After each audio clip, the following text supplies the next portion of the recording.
The text arrived at 11:23 p.m. on Wednesday, 3 days after Dad's funeral. Melissa, we need to discuss your trust fund. Family meeting tomorrow at 10 a.m. Be there. I stared at my phone, exhausted from a week of funeral arrangements and sleepless nights. Dad had been sick for 6 months and his death still felt like a punch to the chest. Another text. Also, we need access to all your accounts. Time you contributed properly to this family. Mom's medical bills won't pay themselves. I sat up, suddenly alert. My trust fund. The one Dad had established when I was 16. The one my family had mocked for years as my allowance and play money. My older sister Melissa had always been the family's financial golden child. Top of her class in finance, senior loan officer at Beacon Trust Bank, never missing an opportunity to remind everyone of her expertise. Meanwhile, I'd gone into what she called boring government work. A career choice that generated eye rolls at every family gathering. Thursday morning, I arrived at Mom's house to find everyone assembled.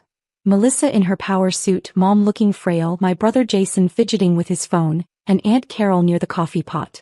Finally, Melissa said, not looking up from her laptop. Let's make this quick. I have a client meeting at noon. What's this about? I asked. Melissa pulled out a thick folder. Dad's estate is complicated. Medical bills, outstanding debts, the mortgage. We're looking at roughly $340,000 in obligations. Mom's face crumpled. I don't know how we'll manage. That's where we all pitch in, Melissa continued smoothly. Jason's committed his savings. I'm restructuring investments. And you, Emma, need to liquidate your trust fund. I blinked. My trust fund is for emergencies, Melissa interrupted. This is an emergency. Family comes first. How much is in Emma's trust? Aunt Carol asked. Melissa waved dismissively. Not much. Maybe 40 or 50,000. Dad set it up years ago. Some small savings account. Emma's never done anything productive with it. I kept my expression neutral. My trust fund isn't available for withdrawal. Don't be difficult, Melissa snapped. This is family. We need that money. Whatever you have needs to be transferred by end of week.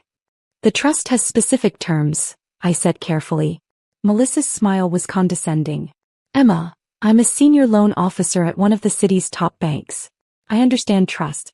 Whatever amateur setup Dad created, I can navigate.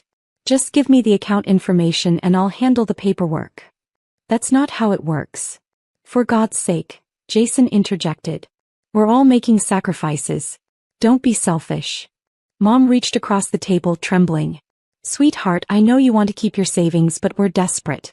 Just this once, can you help your family? The guilt was carefully applied, precisely calibrated. I recognized the tactic. Melissa had used it for years.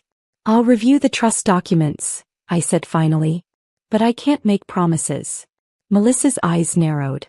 Review them with me. Tomorrow. Bring all the paperwork to my office at Beacon Trust. I'll walk you through the withdrawal process. Build up.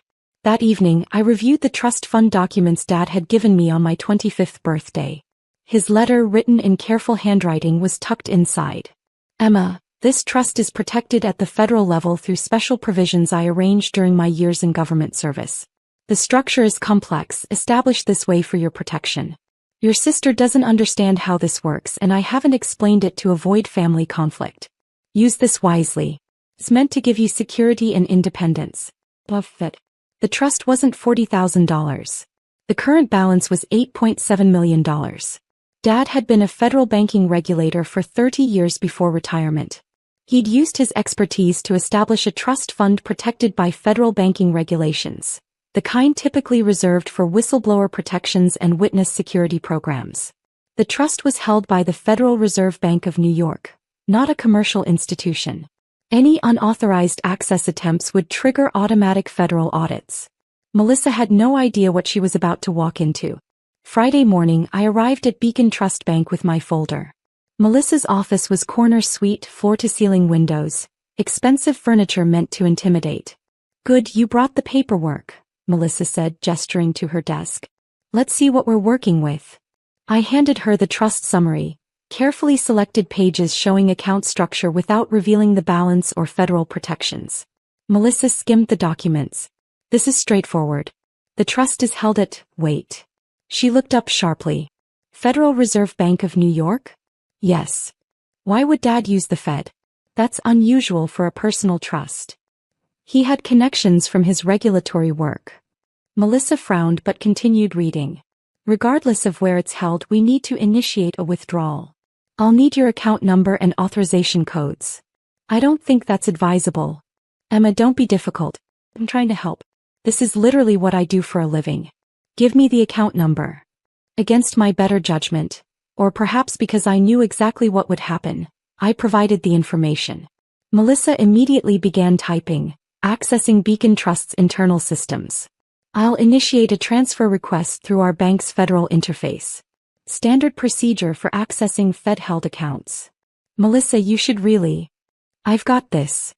Her fingers flew across the keyboard. Requesting access, entering withdrawal authorization, and submitting. Her computer screen flashed red. That's odd, Melissa muttered. System kicked back the request. Probably just a verification issue. She tried again. Another red flash, this time with a warning message I could see. Unauthorized access attempt. Federal audit protocol initiated. Melissa's face went pale. That shouldn't happen.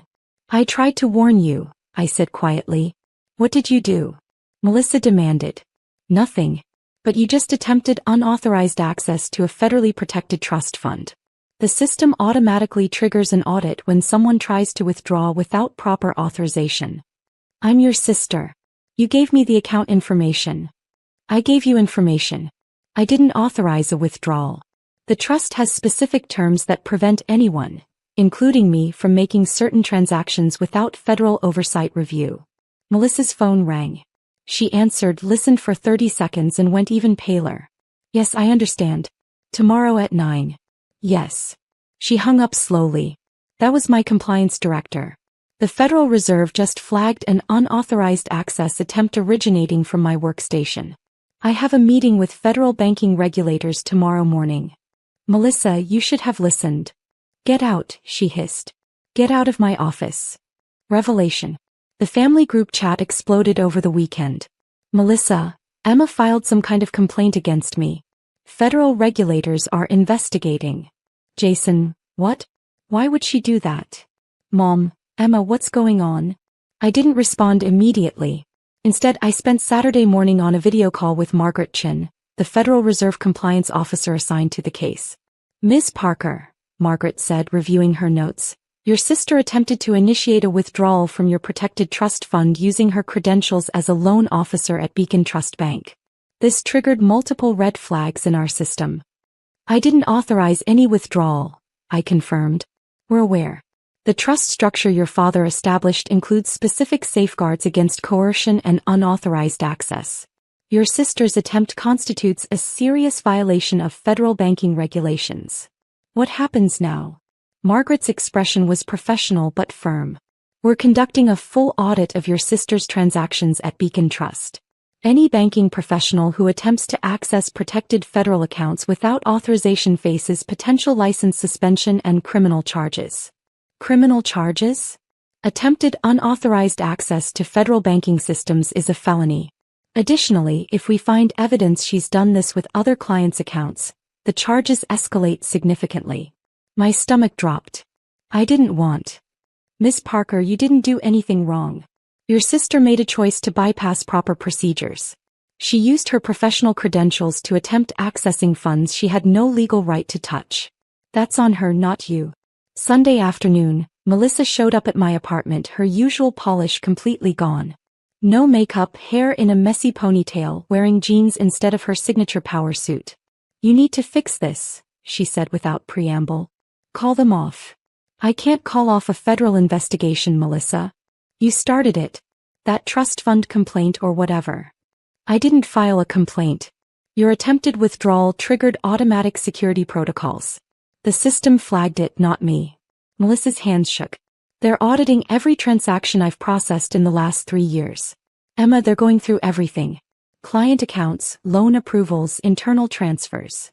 Then you have nothing to worry about if everything was legitimate. Her silence was damning. Melissa, what did you do? Nothing. But her voice cracked. Just standard procedures. Some shortcuts here and there. Things everyone does. What kind of shortcuts? She sank onto my couch uninvited. Sometimes clients need help accessing funds quickly. I'd expedite transfers, bypass some approval steps. Nothing major. Did you have authorization?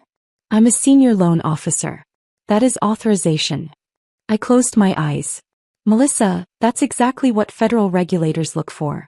Unauthorized access to client accounts, bypassing security protocols. You're lecturing me about banking? You work for the government doing whatever boring paperwork. I'm a federal banking compliance investigator, I interrupted quietly. I work for the Office of the Comptroller of the Currency. I investigate exactly these kinds of violations. Melissa froze. What? I've worked in federal banking oversight for 6 years. I investigate financial institutions for regulatory compliance. It's not boring government work, Melissa. It's federal law enforcement. You never said. You never asked. Every family dinner you talked over me. Every holiday you dismissed my career as irrelevant. You assumed because I don't wear designer suits and work in a glass tower that I'm unsuccessful. Melissa's face crumpled. The regulators asked me about you. They wanted to know our relationship. Emma, did you report me? No. But when the automatic audit was triggered, the system flagged that we're related. Standard conflict of interest protocol. You have to help me. Tell them it was a misunderstanding. Tell them you authorized the withdrawal. I can't lie to federal investigators, Melissa. That's a felony. So you're just going to let them destroy my career? I met her eyes steadily. You tried to steal from a federally protected trust fund. You bypassed security protocols using your professional credentials. You destroyed your own career. Resolution. Thursday morning the news broke. Beacon Trust Bank senior loan officer suspended pending federal investigation, read the headline. The article was brief but damaging. Suspension without pay, potential criminal charges, ongoing federal audit. Mom called immediately. Emma, what have you done? I haven't done anything, Mom. Your sister lost her job. She's facing criminal charges. Over what? Some disagreement about a trust fund. She attempted unauthorized access to a federally protected account. That's a federal crime. It's family money. She was trying to help. It's not family money. It's my money held in a trust Dad specifically protected. Melissa tried to steal it. Don't be dramatic. Mom, she committed a federal banking crime. This isn't about family disagreements. This is about breaking the law. The silence stretched. How much was in that trust fund? Does it matter? Emma, please. Just tell me. $8.7 million. I heard her sharp intake of breath. 8 million. Dad established it over 20 years. He made regular contributions from his salary and investments. He protected it at the federal level specifically to prevent situations like this. And you just kept that secret? I tried to explain at the family meeting. Multiple times. Melissa kept interrupting. She assumed it was nothing, so she treated it like nothing. Mom's voice turned cold. You let your sister destroy her career to prove a point. I let Melissa face the consequences of her illegal actions. There's a difference. She hung up. The family group chat was brutal. Jason, Emma just admitted the trust is worth almost $9 million. She's been sitting on millions while we struggle. Aunt Carol, and she let Melissa lose her job over it. That's cruel. Melissa, she works for the banking regulators. She knew what would happen and set me up. I muted the chat. 2 weeks later, Margaret Chin called with an update. Miss Parker, the investigation revealed your sister has been conducting unauthorized transactions for at least 18 months. 23 separate instances of bypassing security protocols. What happens now? Her banking license has been permanently revoked. She's facing federal charges for wire fraud and unauthorized access. The U.S. Attorney's Office is building a case. Will she go to prison? Possibly. That depends on whether she accepts a plea agreement. But she'll never work in banking again. I thought about Melissa's corner office, her designer suits, her constant need to prove she was more successful than everyone else. All of it built on shortcuts and illegal access. Thank you for the update, I said quietly. 3 months later, I attended a retirement party at the Federal Reserve Bank of New York for one of Dad's former colleagues. The other federal banking regulators greeted me warmly. Your father was brilliant, one elderly regulator told me. He understood banking law better than anyone I knew. That trust structure was a work of art. He protected me, I agreed. Even after death. Mom called last week. Emma, we need to discuss the medical bills. I've sold the house, but it's still not enough. How much do you need? She named a figure. I wrote a check from my personal account, not the trust, which remained untouched. Thank you, she whispered. I don't deserve this after how I treated you. You're my mother. I'll help with legitimate needs. But the trust stays protected. That's non-negotiable. I understand. We haven't spoken since. Jason sends occasional apologetic texts I mostly ignore. Melissa's awaiting trial, facing up to 15 years in federal prison.